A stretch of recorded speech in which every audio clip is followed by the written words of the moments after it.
Topic natin po ngayon tungkol sa atay. Paano natin naalagaan ng liver natin, napakahalaga liver natin. So pag-usapan natin yung 8 bad foods o yung medyo quote-unquote iiwasan na pagkain para hindi masira atay. At iba ding mga bad habits na masama sa atay. Ang liver natin, ito ay pinakamalaking solid organ sa katawan natin. Nandito siya sa may tiyan natin, sa may kanan, right upper quadrant.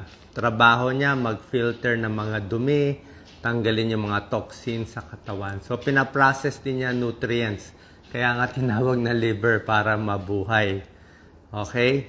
Bigay ko muna yung mga sintomas kung merong early signs of liver disease bago natin pag-usapan yung mga pagkain iiwasan. Ang pinaka-serious na symptom, syempre, yung paninilaw. Pag jaundice, naninilaw ang mata, naninilaw ang balat, liver na yan.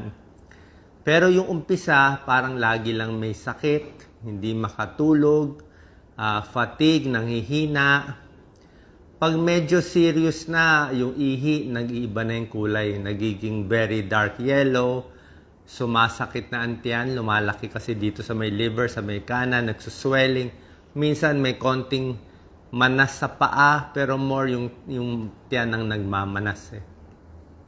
Bukod dito, merong sign na medyo matagal na yung liver disease, mga liver cirrhosis. Ito yung palmar erythema. Pag tinignan mo yung palad, minsan hindi mo pinapansin palad mo may mapula dito. Okay, palmar erythema, sign of liver disease, kailangan pa-check tayo sa doktor. Meron ding spider angioma dito sa may tiyan. Para siyang spider para siyang paekis na guhit-guhit. Pag pinindot mo, nawawala yung pula. Tapos bumabalik ulit. Para siyang maliit na spider. So, yung may ganong sign, papacheck tayo sa doktor. Anyway, yan ang mga symptoms. Pagod, na minsan nasusuka, hindi makatulog. Pero kung malala na, marami pang ibang symptoms. Yung mga bleeding sa tiyan, bleeding sa pagdumi, yung mga late signs na yun. Okay, tingnan natin yung 8 pagkain na dapat iiwasan at babawasan. Tsaka may mga good foods din tayo tuturo. Number 1 sa lahat, syempre, ang pinakabawal sa atay ay alak. Alcohol talaga. Okay? Sasabihin mo, alam ko na yan, Dok, bawal alak, tigil alak. Pero meron pa kayong hindi alam. Alam nyo ba, kahit konting alcohol, pwedeng makasama na. Konti lang. Bakit? Kung ikaw ay hindi sanay sa alak. Hindi ka dating umiinom Hindi ka naman manginginom Tapos bigla ka na lang iinom. Yun ang mas delikado. Yung mga sanay uminom, hindi ko sinasabi hindi masama sa mga sanay uminom. Masama din, pero yung hindi ka sanay. Tapos bigla ka uminom ng 2 beer, 3 beer, o bigla ka nagpakalasing. Yung bigla, minsan hindi rin maganda. So, ano limit ng alcohol? Pinakamaganda, walang alcohol. Lalo na kung may fatty liver na, may liver cirrhosis, 0 alcohol talaga yan. Pag mataas na ang liver enzyme, mataas na SGPT, SGOT, wala na talagang alcohol pwede. Pero kung healthy ka naman, gustong-gusto mo talaga, siguro 1 shot lang. Isang beer, isang araw, isang shot ng hard drinks, pili ka lang, o isang wine glass na red wine, ganun lang. Pero otherwise, wag yung biglaan. Pinakamaganda iwas. Number 2, ayaw na ayaw ng atay, prito. Fried foods, fatty foods. Diba? Puro fatty liver ang problem natin ngayon So, mga fast foods, yan, mga matatabang baboy, baka, kahit fried chicken, basta araw-araw, prito-prito, lubog sa mantika, hindi maganda. Pati mga trans fat, uso ngayon yung trans fat, masama ang trans fat, yung mga packaged foods, baked goods. Number 3, dapat iwasan din sa liver yung matatamis, sugary foods and processed foods. Yung mga may high fructose corn syrup, nakakakos ng fatty liver yan. Itong mga sugary foods, nakakataas ng blood sugar, diabetes, nakakataba, nakaka-fatty liver. Okay? So, mga pastries, candies, donuts, ice cream, lahat ng matatamis. Number 4, ito hindi alam ng karamihan, ingat din sa sobrang vitamin A supplement. Okay? Minsan kasi, actually, yung mga binibenta na multivitamin, syempre tama naman dose ng vitamin A niya. Kaya lang minsan tayo sabay-sabay may vitamin na dito, may dagdag pa dito, tatlo, apat na vitamin sunod-sunod, ay minsan pwede ka ma-overdose. So, overdose ng vitamin A, mas sama sa liver. Pwede ang vitamin A sa pagkain. Okay? Carrots, mga orange-colored, yellow at orange-colored fruits and vegetables, carrots, kalabasa, kamote, okay, lahat yan. May vitamin A. Number 5, iwas ito. Ito, hindi ito pagkain pero tableta. Iwas sa paracetamol overdose. Paracetamol. Diba alam natin, paracetamol, pinaka-healthy, pinaka-safe na gamot. Paracetamol o acetaminophen sa lagnat, para sa kirot, pwede, di ba? Pag nilalagnat. Kaya lang, nakita nila, ang number 1 cause ng overdose na nakakasira sa liver ay paracetamol din.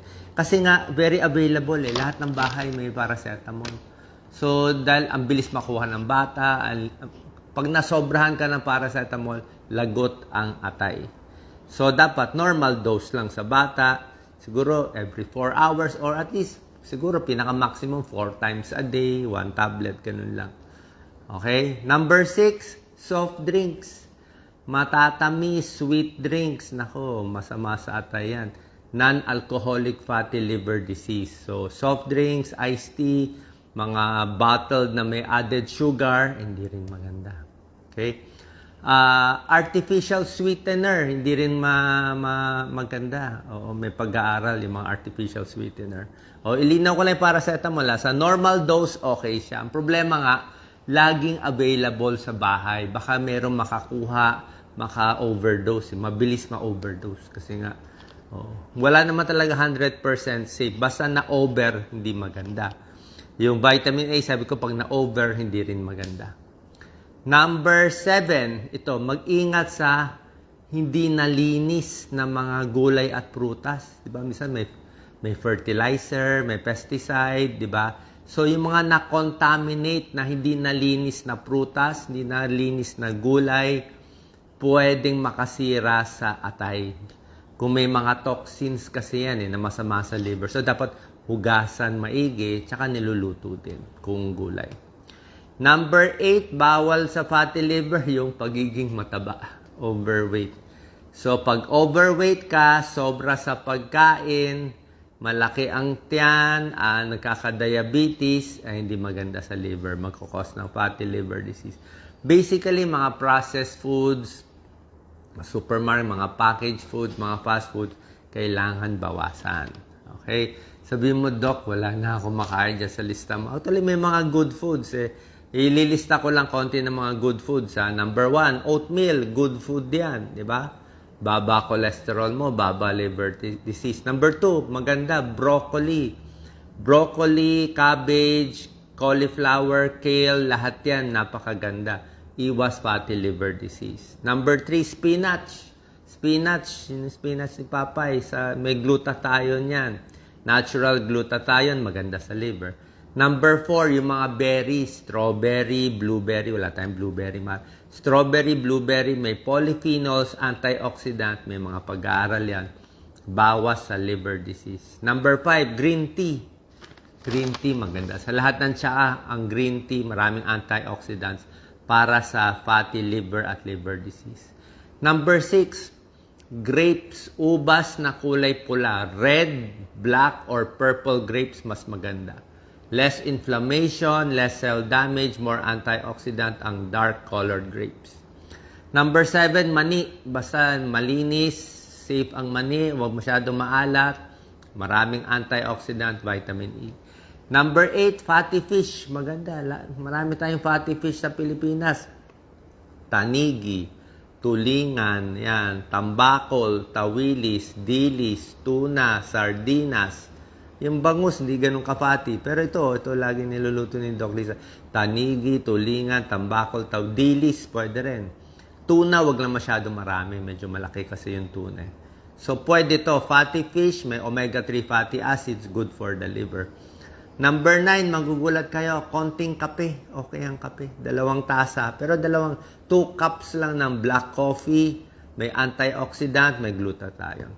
And number 10, magugulat kayo, maraming tubig. 7 glasses of water in a day. Recommended natin 8. Pero may pag-aaral, pag nakapitong basong tubig araw-araw, nababawasan ang liver disease. Bakit? Marami kang tubig iinumin, hindi ka dehydrated, mas gagana yung atay mo. Mas lalabas niya yung toxin, yung atay, mas aalis niya yung toxin sa alak, sa gamot na nakain mo, mas papayat, gaganda pag dumi mo, maraming tubig, nakakatulong sa liver function, simpleng tubig lang. At gusto niyan tubig, hot water. Hot water daw mas maganda. Siguro pantunaw ng taba. Actually, hindi naman. Pero hot water ang pinag-aralan. More than 7 glasses of hot water in a day may tulong sa liver disease. Kita mo, simple lang. Tsaka may pag-aaral siya.